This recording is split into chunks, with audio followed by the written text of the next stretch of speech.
New Year around the world.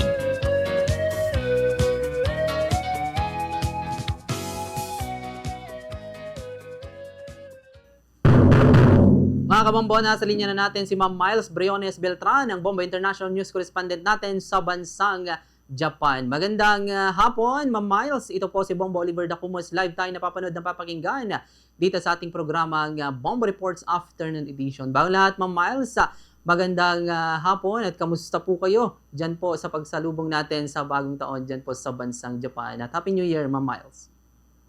Yes, Happy New Year to you in advance, Bombo Oliver, at Happy New Year in advance din po sa lahat po ng nakikinig at nanonood ngayon sa Bombo Radio Dagupan at magandang gabi. Yes, ma'am. Ma'am Miles, kamusta na po yung ambience dyan po sa Japan? Dahil alam natin na nauuna ng isang oras itong Japan dito nga sa pagsalubong natin ng bagong taon or yung oras mismo dyan sa Japan, Ma'am Miles. Ang oras natin ay alas 6:32 ng hapon, Bombo Oliver. At malamig ang ating panahon ngayong winter, no? At siyempre, busy na yung mga tao ngayon dahil huling araw na ng 2025, ano? Ang kanilang mga kinakain, no, bali parang ang pinakahapunan nila ay itong soba na noodles ngayon. So simple lang, pwede rin naman nilang dagdagan ito ng tempura. Alam mo ba yung tempura? Yes. Yan, yun po yung mga piniprepare muna nila sa ngayon. At iba yung food na ipiniprepare din nila sa mismong araw ng New Year. Yes, ma'am. So, dito, ma'am, sa bansang Japan ngayon, busy na yung mga kalsada, mga market, talagang rush hour na din po ba yung mga tao dyan sa pagbili ng kanilang mga ihahain para sa Noche Buena? Yes, what I understand is that ang mga supermarket is maaga silang mag-close as usual. For example, yung iba ay normally nagko-close ng 1. Siguro mga 10 or 11 tonight magsasarado na rin sila kasi syempre kailangan din ng mga staff ng magsalubong ng bagong taon, ano? So hindi kailangan hanggang alauna sila ngayon. Yung mga convenience store, I think continue sila, no, Bombo Oliver, at karamihan ngayon ay sarado itong mga shopping malls. May mga restaurants din siguro na sarado, but marami pa rin ang bukas. Yes, ma'am. Ma'am, saan yung pinaka pagganap nila ng countdown mamaya dyan po sa Japan? At ano po yung mga nakita natin na paghahanda naman ng Japan government patungkol dito sa pagsalubong ng 2026? Yes, Bombo Oliver, maraming countdown, no? Maraming places na mga masasabi natin na mga well-known o kilala, no? Kagaya itong Odaiba City, nandyan din ang Yokohama Bay. Palagay ko magpapasabog sila ng fireworks dyan, Bombo Oliver. So magdadagsaan yung mga tao dyan na manonood at makikipag-countdown. So siyempre karamihan na mga nandyan, mga lovers o yung mga singles. Siyempre yung mga may pamilya na, may mga bata, siyempre hindi na pwedeng lumabas ng bahay yan. So, normally sa bahay na lang sila at magi-greetings na lang sila, antayin na lang nila yung countdown. And then, pwede naman silang kumain kung sila ay gutom. But usually, in the morning yon may mga sashimi, osetchi, ryori, yan yung nakalagay sa mga kahon-kahon na parang na-divide na may black beans, may hipon, merong mga red, nilalagyan rin nila ito ng red fish, ano pa ba? Parang pang long life din ang mga ibig sabihin yan, Bombo Oliver. So, kung marami tayong mga pamahiin, mas maraming pamahiin din ang mga Hapon, hindi rin sila nagpapatalo dyan. Yes, ma'am. Ano naman, ma'am, yung mga tradisyon nila na ginagawa kapag ganitong bagong taon? Kasi dito, yung pagtalon, pagkain ng prutas na or ubas, about naman sa love, at iba pang mga tradisyon natin, ma'am, kapag ganitong New Year. Diyan po sa Japan, ma'am. I think yung pagtalon sa atin lang yan ano, nangyayari pero kasi alam mo naman dito malamig. Hindi na lumalabas yung mga nasa bahay pa o yung mga bata, no? So, ang mga traditions nila, meron silang mga nilalagay din yung kagaya din sa atin na naglalagay din tayo ng pampagood luck ba? Mga kagaya nito. Papakita ko sa iyo. Ito, nilalagay nila ito sa kitchen, nilalagay nila sa living room, at nilalagay nila ito sa toilet. So, kailangan natin pasalamatan si toilet, kailangan natin pasalamatan si kitchen dahil doon tayo nagluluto ng araw-araw natin pagkain at nagagamit din natin siyempre yung toilet. Ang tawag nila diyan kamisama, no? Parang Panginoon ang toilet kaya mahalaga sa buhay ng tao 'yan. So, yung living room, diyan tayo nagpapahinga, diyan tayo nanonood ng diyan tayo nagchichikahan. So, minsan diyan marami ang tao. So, naglalagay din sila ng mga dekorasyon na ito ay yari ito sa malagkit na powder na pinatigas nila. Pwede mo rin namin kainin to. Pwede mo rin siyang iprito, parang tikoy ang dating nito na medyo mas matigas lang siya sa tikoy. So pwede mo rin siyang ihawin, pwede mo rin siyang ilagay sa mga ozoni soup yan. Ang pinaka-famous soup during the New Year Day is the ozoni soup. Ito ay napakasimple lang ang pagluluto na ito na parang may chicken meat lang siya yung breast, walang masyadong fats. And then may mga gulay-gulay and then ilalagay mo yung inihaw na mochi, no? Ito yung malagkit, no? At yun yung parang pampahaba rin ng buhay kasi yung mochi mahaba yan medyo pag hindi ka lang maingat, yung mga aging na, siyempre may mga pustiso, mag-ingat lang kasi pwede silang mabalaukan dyan. At usually, nangyayari yan, may mga insidente na dahilan ng pagkamatay nila kasi nababalaukan sila doon. Pero, favorite kasi nila yan Yes, ma'am. Ma'am, anong usual na mga insidente dyan sa Japan na nangyayari kapag ganitong New Year? Kasi dito, sunog, naputukan, yan, ma'am. Yes, walang putukan dito unless doon sa fireworks na talagang professional naman ang mga gumagawa diyan, Bombo Oliver. Pero yung sinasabi mo na mga watusi, yung mga ganyan. I think yung parang hinahawakan na ganyan, sa summer lang yan, pag may mga festival, allowed nilang, yan, sa mga bakuran ng bahay. But itong mga paputok, wala pong bawal po yan, number one. Wala pong ganon. So, yun lang, mag-greetings lang yung mga nasa bahay. Ganon. Papasalamat sila doon sa 2025 and then, parang best regards ulit sa 2026. Parang gano'n. Yes, ma'am. Opo. Yes, Ma'am, mahilig din po ba ang mga Hapones sa karaoke? Yung mga may ingay. Karaoke, ma'am. Ay, syempre, original sila dyan. Karaoke nga So, mahilig ang mga Japanese sa music. No? Kung mahilig tayo, mahilig din sila. Ang ano nga lang siste dito, hindi tayo pwedeng bumalahaw sa labas at kumanta-kanta, no? Tayo very private ang Japan, even inside your house or inside the unit, no? Kung nagre-rent ka ng mga condo units, hindi ka pwedeng magbulahaw ng ingay at kakatukin ka or else ay tatawag sila ng pulis. Yung pulis ang kakatok sa'yo at pagsasabihan ka na wag mag-ingay.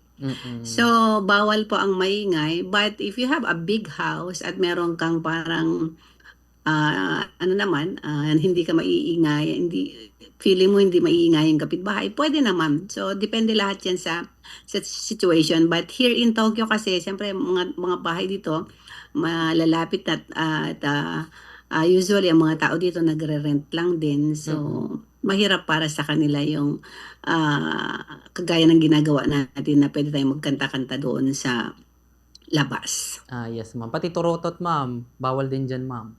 Turotot. Walang torotot, no? Hindi uso ang torotot dito. Walang ingay, as in very solemn, and they just go to the temple and pray. Usually ang mga Japanese, hindi sila nag-a-attend palagi na kagaya natin. If we have time, most of the time ay every Sunday we go to church. But sila ay makikita mo ang mga Hapon talaga sa temple pag New Year's Day. Yes, ma'am. At doon sila nagpapasalamat sila ng buong taon, nagpapasalamat sila sa good health ng mga family. And then meron silang kinukuha na parang pang lucky charm na pwede mong ilagay ito. Parang ano din yan meron din silang sinusunod na parang feng shui kung saan mo siya ilalagay sa part ng bahay mo para mas effective. So, meron din silang mga binibiling ganon pagkatapos nilang pumunta ng Temple Bombo Oliver. Yes, ma'am. Sa mga damit naman, ma'am, mga kulay-kulay, may pinaniniwalaan sila kapag sumapit ng alas 12, yung kulay na pampaswerte. Oo nga. Parang hindi ko naman yung kulay-kulay. Pero sila, naglalagay din sila ng parang yung may design na kawayan, may design na dahon, nagbi-mix yun, nilalagay nila sa harap ng bahay nila. Yun siguro, pang good luck din naman yun. But yung damit, winter ngayon, hindi sila pwede magsuot nitong Japanese yukatan o Japanese kimono kasi nakasandal ka lang dapat dyan, masyadong malamig po. Pero meron pa rin mga naman sigurong mga Hapon na nagsusuot nun, lalo sa mga probinsya. Yan. Yes, Ma'am Miles. Ma'am, kayo ma'am, anong handa nyo ngayong papalapit ng bagong taon dyan po sa inyong kinaroroonan, ma'am? At anong ganap sa inyo dyan, ma'am? Usually ang mga Japanese normally ang mga family o yung tinatawag natin na parang isang normal na pamilya, no? Ang kinakain lang nga yung noodles na soba. So it is very easy to cook actually kasi parang cook na siya, papainit mo lang siya sa tubig para uminit ng konti, and then meron ka lang iinit na parang sauce niya, and then kainin mo lang siya ng ganon. Pwede mo nilagyan ng wasabi kung gusto mo, and then kung may tempura naman, much better.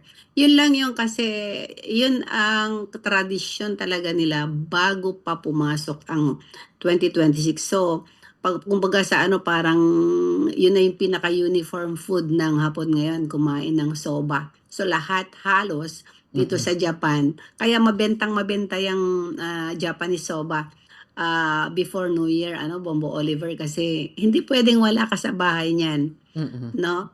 So yun yung pagkain ng bago salubungin. Pagkatapos nito, pwede kang gumawa ng sashimi.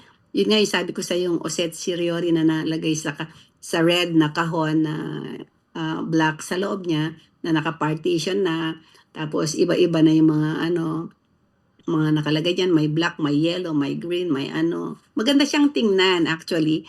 So yun yung mga pagkain na na kinakain ng mga Hapon, at okay din naman sa kanila na na ang tawag dito, na kumain ng mga prutas, parang kagaya rin natin. So ito yung sinasabi ko sa iyo na na design na parang may kawayan. Yan, na nilalagay nila sa harap ng bahay nila, no? So sayang hindi kita nasendan ng picture para naipakita mo sana, no? Yes, So yung sinasabi ko naman na na set ryori, pagka meron kang passion sa pag-design ng pagkain, ay maganda ito na i-experience kasi depende yun sa mood mo kung paano mo pagandahin yung food. Minsan nag-order din sila ng Taraga Bani. Taraga Bani. Mali ata. Yung malaking mga giant na mga crabs, yung malalaki talaga. From Hokkaido.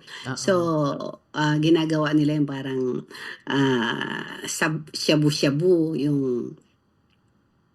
pwede rin kumain sila ng sushi. So, yun. So, ito yun, Bombo Oliver. Ganito.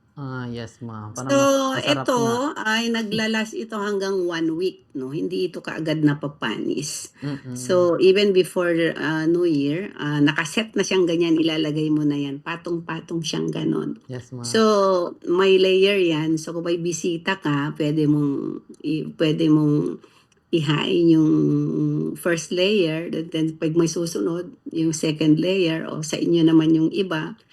So, marami ang pwedeng kainin dito pagka New Year at mas lang tingnan. Medyo mas, ang tawag dito, ma-design. Mm-mm. Ma-design sila sa pagkain na hindi basta-basta na parang, ayan, luto na, ihain mo, ganun. Yes. Presentable, ma'am, yung kanilang ginagawa. Yan, presentable siyang tingnan. Yes, So, ma'am. yes. Yes, ma'am. Marami ang mga Japanese food na masasarap na pwedeng At yung ozoni soup na pinakaaabangan niya ng mga apo-apo. Naku, paborito nila yan, Bombo Ezekiel, lalo yung mga anak ko. Sabi ko nga sa yung omochi kanina, na may square yun Mm-mm. ihaw nila yun ng konti sa grill ng kanilang gas stove. Tapos, medyo pag pumutok na yan, luto na yon. So, maglalagay ka ng soup, may konti siyang chicken meat, tas may konting gulay, tas mainit-init. Imagine mo na ilalagay mo yung omochi na yun. Ako, napakasarap. Uulit-ulitin mo. Lalo taglamig. Kaming mga tayong mga Filipino, magugustuhan natin yung lasa nun. Yes, ma'am. Ma'am, kayo dyan sa Japan, ma'am, ano yung usual na niluluto nyo na Filipino foods? At ano yung nami-miss nyo na Filipino foods pag ganitong bagong taon, Ma'am Miles? Siguro dahil more than yung kumbaga yung pagtira ko dito is mas mahaba na kaysa sa Pilipinas. So hindi na ako masyadong, hindi ko na nga alam kung ano ba yung di ba ang hinahanda sa atin mga hamon, di ba Yes. mga ganyan? Yes, ma'am. Yun yung mga mga puto bongbong, yung Yes, mga ma'am. ganyan naman sa mga kakanin. Yan Mga yung kakanin. mga very famous na naririnig natin. Bombo Oliver. Siguro, kung ako tatanungin mo, gusto ko yung mga kakanin, no? Kaysa yung luto na mga ulam. Yung mga bibingka, Yes, yan. ma'am. Lalo na pwede naman ipainit yun, tapos masarap ikape sa umaga o pang dessert yun. So, yung fried chicken, marami yan dito So, yung adobo, I can cook adobo, why not? Pero yung kare-kare, hindi kasi favorite yan ng husband ko.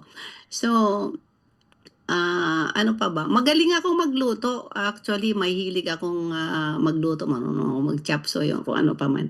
So, siguro, yung mga medyo hirap akong lutuin, yan, yung kagaya niyan, apritada. O kaya yung, ano ba yung isa pa? Menudo. Yung masarap na nagmamantika na menudo. Yes, Wala ma'am. akong makitang ganun dito. Ang dami ko nang napuntahang Philippine restaurant, pero yung gusto kong napakasarap na menudo, yung wala pa akong nakikita. So yun siguro yung nami-miss ko na gusto kong matikman, Bombo Oliver. Although hindi naman siya talaga pang ng New Year's, pero yun ang nami-miss ko. Yes, ma'am. Ayan, ma'am, siguro kung may nais kayong banggitin, pasalamatan at syempre yung mga batiin this New Year, ma'am, dito sa Pilipinas or maging dyan din sa Japan? Go ahead, Ma'am Miles. Yes, siyempre unang-una lahat ng Bombo Radio no sa Pilipinas ay binabati ko kayo ng manigong bagong taon at sa lahat ng buong kababayan natin diyan sa Pilipinas, advance Happy New Year sa inyong lahat. Siyempre yung mga kailyan ko no sa Cagayan, lalo na dyan sa Libertad, Abulug, Cagayan, na gumaganda na yung lugar, parang magiging tugiga raw na ang dating, ano? Mm-mm. So, advance sa Happy New Year, kanya yung amin dito, Apo. And then, sa ating mga kababayan dito sa Japan, ganun din, advance sa Happy New Year. And sa aking ka-team Kiday, maraming salamat lagi sa pagsuporta. Advance Happy New Year po sa inyong lahat at sa lahat ng mga kababayan natin worldwide, Bombo Oliver. Ayan, manigong bagong taon sa ating lahat. Ayan, maraming salamat po. Arigatou gozaimasu. Yes, agyaman kami, Ma'am Miles. Agannad kayo dita Japan. God bless po. Thank you.